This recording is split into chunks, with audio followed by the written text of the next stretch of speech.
Hallo, Hallöchen. Willkommen zurück hier bei einem Livestream bei mir. Ich bin hier lieber Antrim, also Herr Antrim. Und heute besprechen wir das Thema 80 Jahre nach dem Tag der Befreiung, also 80 Jahre nach dem Ende von dem Zweiten Weltkrieg. So, darüber sprechen wir heute. Und wir werden hoffentlich ein bisschen Deutsch lernen, ein bisschen Geschichte lernen und zusammen werden wir beide was lernen, ja? You are not allowed here. Please go away. I'm not sleeping. Yeah, I understand you're not sleeping. That's kind of the problem. Because I have people who are watching me right now and they're like, hey, who's he talking to? Me. Come here. You want to see? There he is. Das ist Adam. This is Adam. He's supposed to be sleeping over there on the couch, right? Yeah. Yeah, du solltest schlafen. So, go to bed. Hello, your poo-poo eggo. All right, now stop. Go away. I'm going to have to cut that out in post. It's fine. Children. 80 Jahre nach dem Ende von dem Zweiten Weltkrieg. So, ich habe heute eine Präsentation und wir werden das durchlesen und etwas dabei lernen. Und hoffentlich werdet ihr auch etwas lernen. Ich bin kein Historiker oder sowas. Ich kann ein bisschen darüber sprechen, aber wenn ich etwas falsch sage, dann sage das einfach nur etwas in den Kommentaren und hoffentlich werde ich das korrigieren oder so. So, falls ihr Probleme damit habt. If you find that I don't say something that is correct in this presentation, please let me know. I am not a historian. I'm not a history teacher. I am a German teacher. As such, I do know some history, obviously. It kind of comes with the territory, but I don't know enough to know whether or not I'm incorrect on something. So by all means, tell me in the comments if I get something wrong throughout this presentation.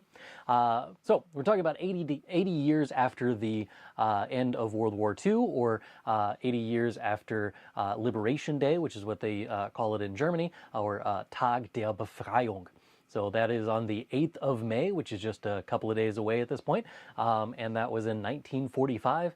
That would be the end of World War II, at least in the European style. There is still a little bit going on in the Pacific still at that point. So, was lernen wir heute? Das ist die erste Frage für heute. Was lernen wir? Das ist eine sehr wichtige Frage, ne? Und die Frage hier ist dann, was lernen wir heute? Was war der Tag der Befreiung? So what was the day of liberation? What are we celebrating on this day? Etwas wichtiger Wortschatz, so a little bit of important vocabulary to go with that. Historischer Kontext, so the context in the terms of history. Kulturelle Bedeutung in Deutschland. What is the cultural meaning for this in Germany? Gedenken heute. That would be the kinds of memorialization that they do nowadays. And then Fragen von euch, which would be questions from you all. So if you have questions throughout this presentation, if you want to ask me anything, just put it in the chat down below and I will answer your questions at the end when we get to the Q&A. Or if it's something that I said wrong, I'll address it whenever it comes up. So, was war der 8. Mai 1945? What was the 8th of May 1945? Tag der Befreiung bezeichnet den 8. Mai 1945 als das Ende des Zweiten Weltkriegs in Europa. So Day of Liberation denotes the 8th of May as the end of World War II in Europe. Specifically just in Europe. Again, I mentioned that there was still fighting in Japan at that time. In Deutschland nennt man diesen Tag den Tag der Befreiung, aber in den USA, wo ich wohne, heißt es Siegestag in Europa. So for the Germans, they call this Day of Liberation, where in the United States, we call this Victory Day in Europe. There's also Victory in the Pacific, which is a different holiday. I think it's December 10th. Correct me if I'm wrong in the comments down below. But Tag der Befreiung in Deutschland, but it's just Siegestag in Europa for us Americans. Am 8. Mai 1945 kapitulierte die Wehrmacht bedingungslos, which is on the 8th of May in 1945, the German armed forces capitulated unconditionally, or basically they surrendered unconditionally at that point, saying, okay, we're not going to fight anymore. This is the official end of World War II, for them anyway. Am 8. Mai 1945 kapitulierte die Wehrmacht bedingungslos. And that is that sentence once again in German. Wichtiger Wortschatz, also important vocabulary, things you should know in order to talk about this in German. Erstmals die Kapitulation. Die Kapitulation is surrender. So I showed you the example sentence from before, which was kapituliert, which is the verb version. Kapitulation is the surrender, but as a noun. Die Befreiung is liberation. Die Befreiung. Die Befreiung. Literally, it's the freeing of something, which is kind of the same thing as what we mean for liberation. A word that confused me for a really long time because of the double I's in there. That's because you say the first I as a long I sound, and then you say the second I as a long I sound because of the E that follows it. So we have die Alliierten, Alliierten.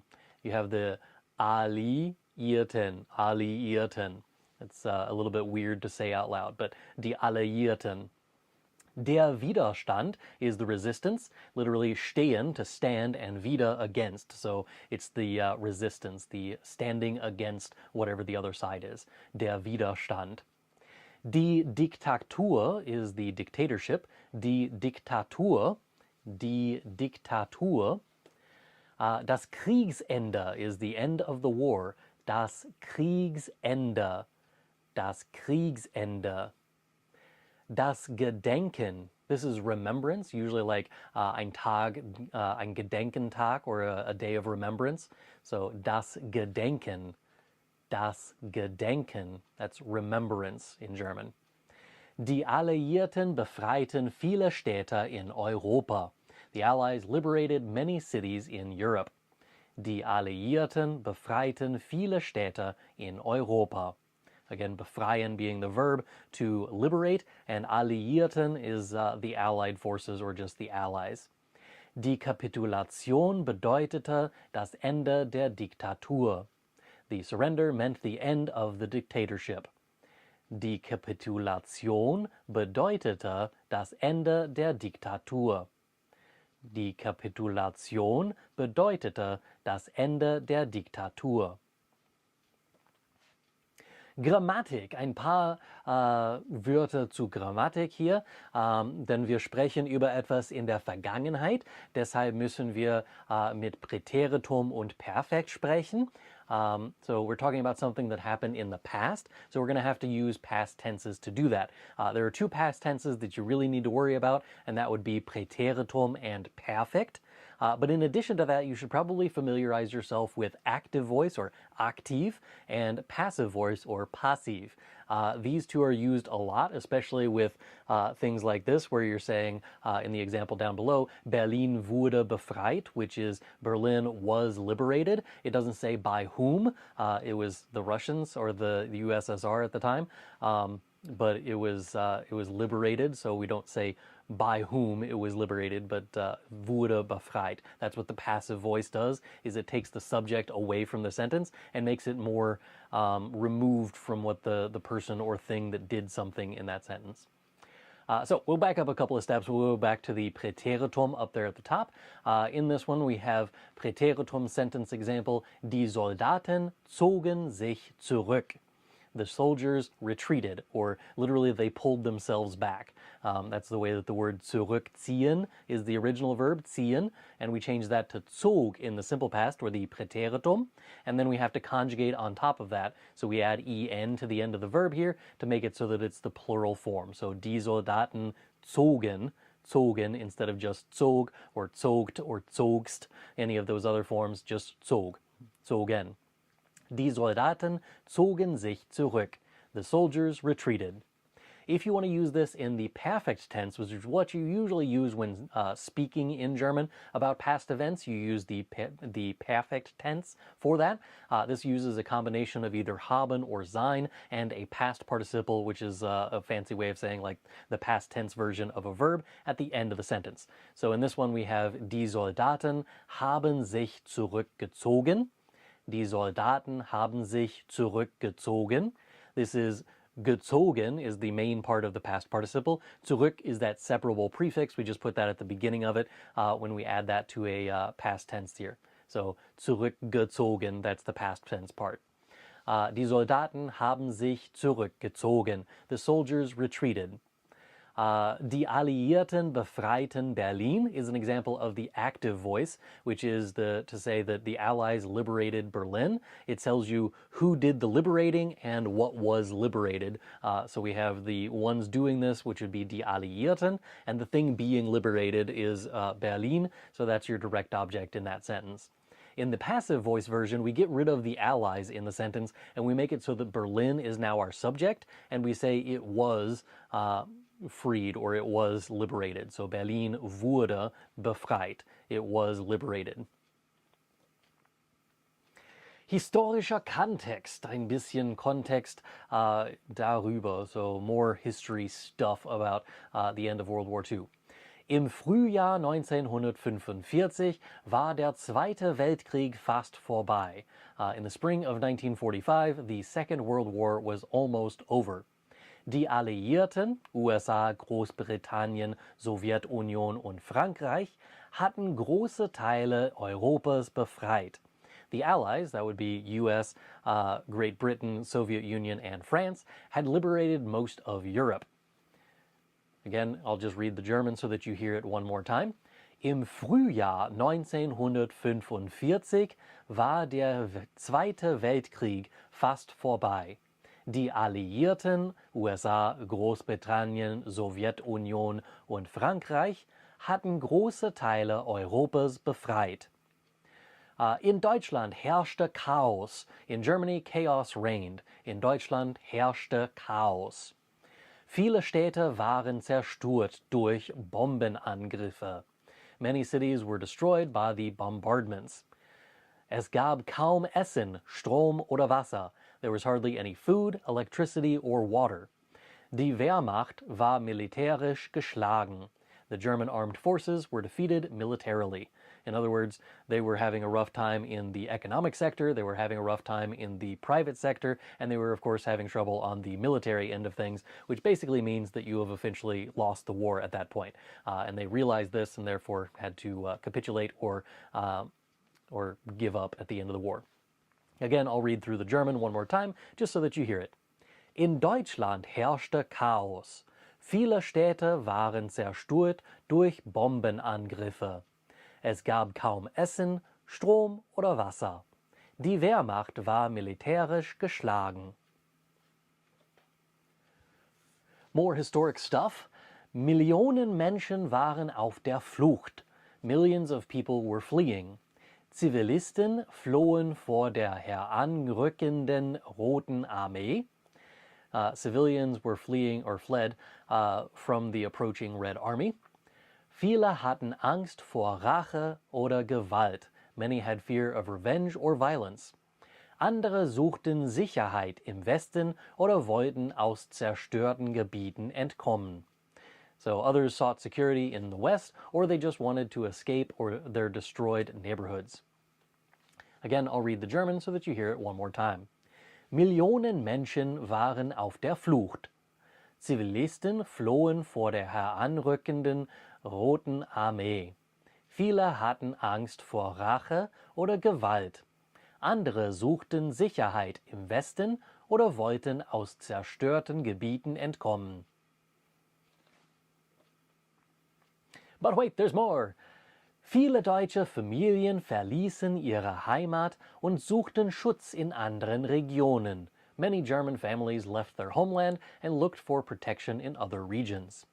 Viele deutsche Familien verließen ihre Heimat und suchten Schutz in anderen Regionen. Am 8. Mai 1945 unterschrieb Deutschland die bedingungslose Kapitulation. On the 8th of May 1945, Germany signed the unconditional surrender.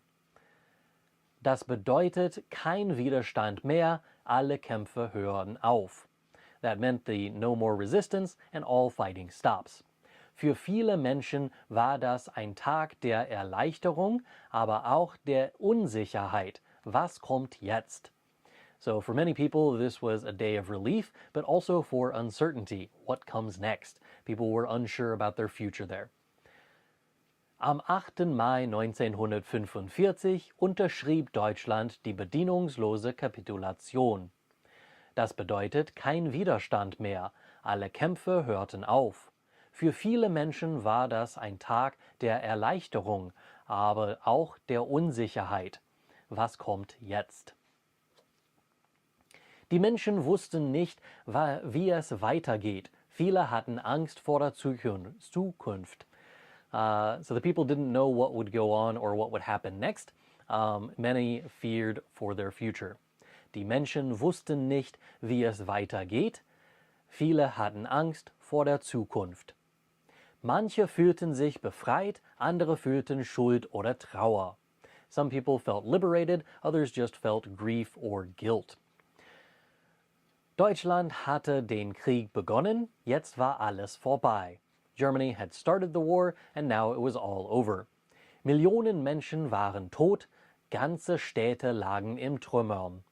Millions of people were dead and large cities lay in ruins. Manche fühlten sich befreit, andere fühlten Schuld oder Trauer. Deutschland hatte den Krieg begonnen, jetzt war alles vorbei. Millionen Menschen waren tot, ganze Städte lagen in Trümmern. All right, so now we're looking at what kind of stuff is going on in Germany at the moment. So we're around this time pretty much every year, but this year in particular because it's 80 years after the end of World War II. In Deutschland, we have Gedenkstätten, which are memorial sites, Dokumentationen, which are documentation, and then Rede von Politikerinnen, which would be speeches by politicians. So Politiker oder Politikerinnen. Erinnern bedeutet lernen, verstehen und Verantwortung nehmen. To commemorate means not only are you learning about it and understanding it, but also that you're taking responsibility for it. So especially right after World War II, a lot of people had to kind of wrangle with the idea that, it may not have been you personally, but it was like your neighbors, your people who live down the street from you did all of these terrible things, and you kind of have to figure out what you're going to do with that as a human being. And so heute erinnern wir uns an die Opfer des Krieges. And today we commemorate the victims of the war. Heute erinnern wir uns an die Opfer des Krieges. By the way, by wir here, I don't mean we like as in I'm German. I'm not a German by birth or anything. I teach German as a profession. So I've studied the language as an American. But we do the same type of thing here in the United States. We also commemorate the victims of war and tyranny at this time and commemorate specifically those who fought and died in World War II. All right, that is the end of my official presentation. That gives us to the Fragen portion of things, the questions. So if you have questions and you haven't already put them into the chat so far, you can leave those in the chat. Before that, though, I have a few questions that I've pulled from comment sections of YouTube videos that I do this at the end of every live stream. I pull some questions that are big enough deals that we need to cover them in the live stream, and so that's what we're doing now. So, die erste Frage.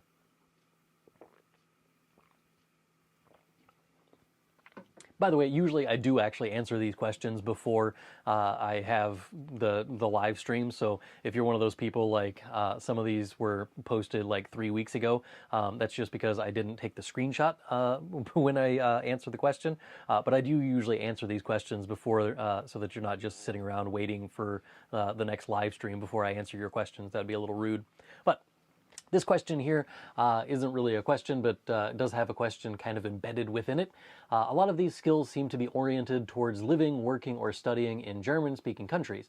I am studying German as a hobby, though. It's an interesting challenge and provides many insights into my own language and culture. So in terms of the CEFR, I'm probably all over the map, and I'm not sure I should care since I don't expect to live or even visit a German-speaking country. So I guess my point is that the CEFR is not a goal, it's a means to a goal. If you have different goals, then maybe look at other means. And this is in reference to my second iceberg video. I have a third one coming out here in a couple of weeks. But my iceberg videos that I've been doing of what do you need to know at the A1 level, what do you need to know at the A2 level, what does that actually look like in concrete terms with regards to what can you talk about, what can you express, what can you understand, what kind of vocabulary do you need, what kind of grammar do you need. I cover all of those things in those iceberg videos, but this person is referencing the fact that I bring up the CEFR descriptions as far as like what you should be able to do at each level. If you are not going to study in Germany, go to Germany, travel throughout Germany, or any of those kinds of things, the CEFR descriptions for what language level you should be at are probably completely irrelevant for you. And I agree with this person's assessment of this is not something that's going to matter to you if you are not learning for those purposes. If you're never going to take a CEFR aligned exam of any kind to show your proficiency, there's no need for you to follow the step-by-step instructions, specifically the ones that I give in these iceberg videos. There's no reason for you to follow that because obviously you're not following the CEFR stuff anyway. So if you want to learn how to talk about tanks and fighter jets and artillery and whatever for researching like World War II stuff, that's fine. You can totally do that. That's not on any of the CEFR goals. There's no point where it's like, you should be able to talk about World War II. There's like B2 level stuff where it's the things where you should be able to talk about things within your niche. So if your niche is World War II history, then obviously that would make sense for you at that level. But if you're just, A1, A2, you can still learn these words for like Panzerschreck or something like that, which is anti-tank rocket. So anyway, random stuff there, but that's one of the questions I got. This one here is a twofer because they're basically asking the same question. Can you do the same thing for B1 level? Danke für das Video. Können Sie auch ein Video für das B1 Niveau machen? Could you also do a video at the B1 level? And the answer is yes. I'm going to actually release the B1 level not next week, but the following week is when that video is scheduled to come out. So I've written and recorded basically every video all the way through August or so, and I'm just releasing them on a weekly basis. So every Monday there's a new video, and then the first Monday of every month is one of these live streams, which you're currently watching. So that video is 2 weeks away from now. So if you're watching this after, May 19th? If you're watching this after May 19th, that video is already out. So go watch it. For waiting for the B2 level, the C1 and C2 level videos. I'm going to try and do one like every couple of weeks or every 3 weeks or so. Try and get those out a little bit faster because I can see that a lot of people are interested in those videos that I've been making about the German learning iceberg. What is the function of gerade in sentences with the present? This is a video that is about my video that is breaking down the 6 tenses of German. So there is Präsens, then there is Futur 1 and Futur 2, so future 1 and future 2, or simple future and future perfect.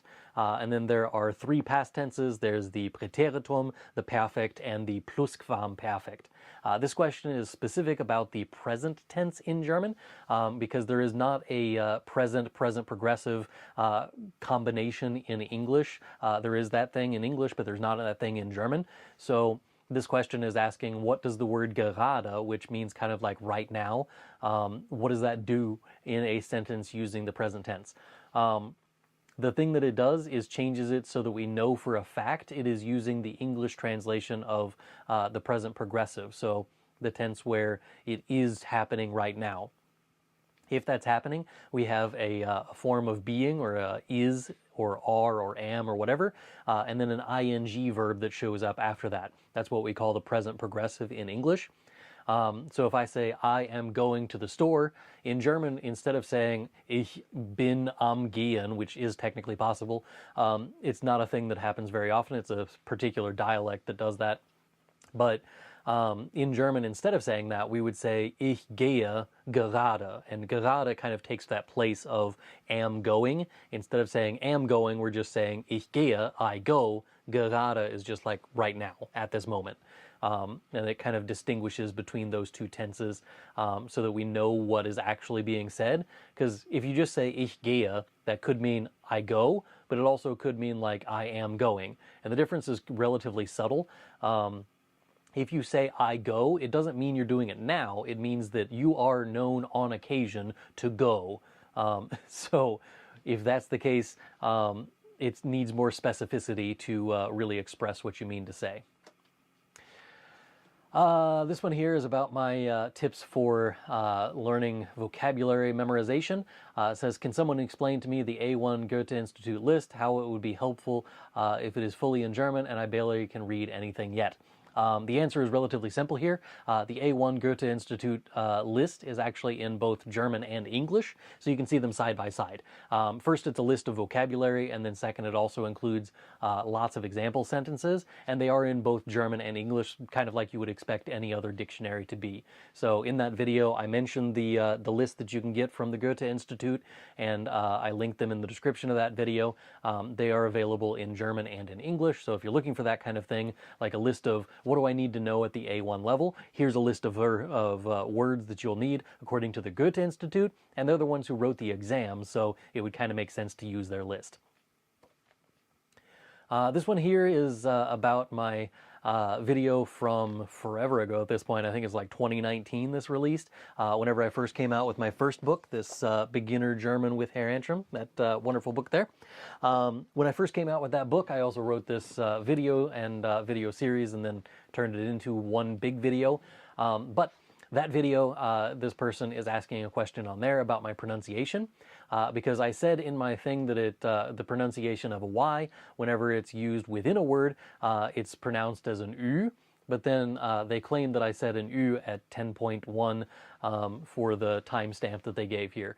And this is actually where they're pointing at the word typisch, and typisch is not a Y sound, it's not a Y, it's not typisch is how we would say it in English.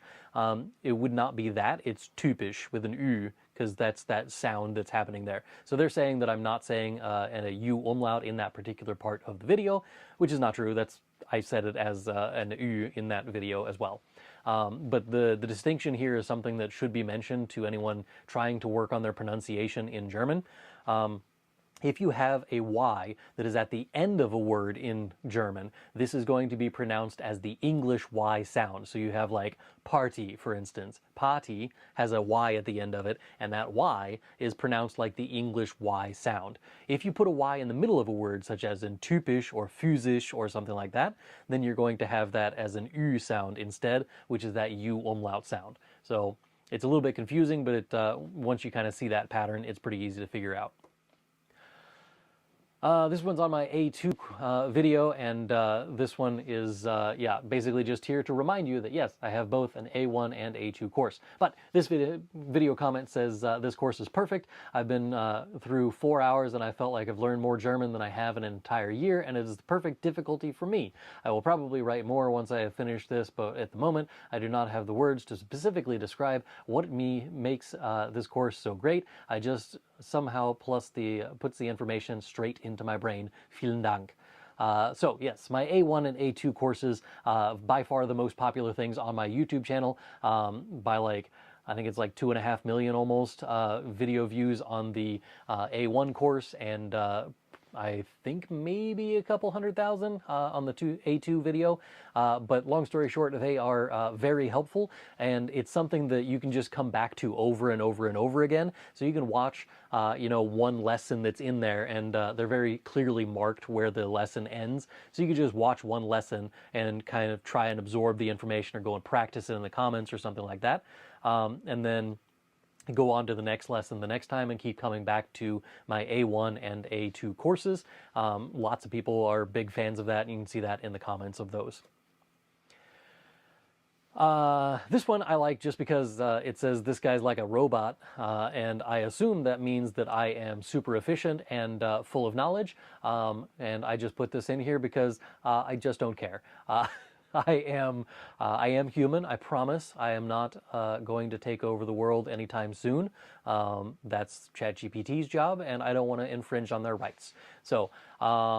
Yes, I sometimes am a little bit less animated than people would like, but if you don't like my style, you can go watch like German with Anya, for instance. She is much more lively in her videos. She's much more active and, throwing her hands when she talks and much more smiley and bubbly. It's just not my personality. This is what you get when you watch this channel. This is my personality. I talk like this. I say these kinds of things whenever I'm in German class. It's the exact same personality. I don't change that just because I'm on a video. Here I am. This is the way that I am. And if you don't like that, well, go somewhere else. Unser nächster Livestream. So the next live stream that we have is going to be another historical thing. If I can get my face to move out of the way, there we go. The next live stream that we're doing is on June the 2nd, or am Zweiten Juni. That would be the first Monday in June of 2025. And we're going to do another history lesson that day. So if you like today's history lesson and you want more history lessons from me, good luck, because you're going to have that next time around as well. This is going to be about the Volksaufstand am 17. Juni 1953, which is the People's Uprising of 1953 that happened on June the 17th. And so I try to pick things that are topical for that particular month. And if you haven't seen it yet, I've got a couple of videos that are, the live streams are scheduled for the next couple of months. So you can see the topics that I have planned for those next several of them. But yeah, that's the topic for the next one, is this uprising. What was it? Why was it? How was it? Why is there a tank in the middle of the street? What does this have to do with people in handcuffs? Lots of questions that I'm going to be answering during that. So if you're curious, first of all, Google it. It's good for you to Google things occasionally. But second of all, show up for the next live stream that I have on the 2nd of June, and I will talk to you about it then. In the meantime, let's see if anybody's got anything over here in the comments down below to ask any questions. If you got any questions before I sign off for the evening, we'll call it quits if nobody has any questions over here. Let's see. I do not know what that says. Can I Control C and put that into Google Translate, because that is not a language that I speak. Let's go with detect language and put it into German. It says Guten Morgen. Guten Morgen. Hi. Hallo. Had to Google Translate just to find that out. What language did that detect? Japanese. So yeah. Yeah, I don't know any Japanese. I can't help you. Domo morigato? I don't know. That's only from the song from was it Styx? Yeah. Domo morigato, Mr. Robato. I can't really help you beyond that. If you want to learn Japanese, that's not on this channel. All right, looks like nobody's going to say anything in the comments down below, so I'm going to sign off for the evening. Danke fürs Zuschauen. Bis zum nächsten Mal. Tschüss!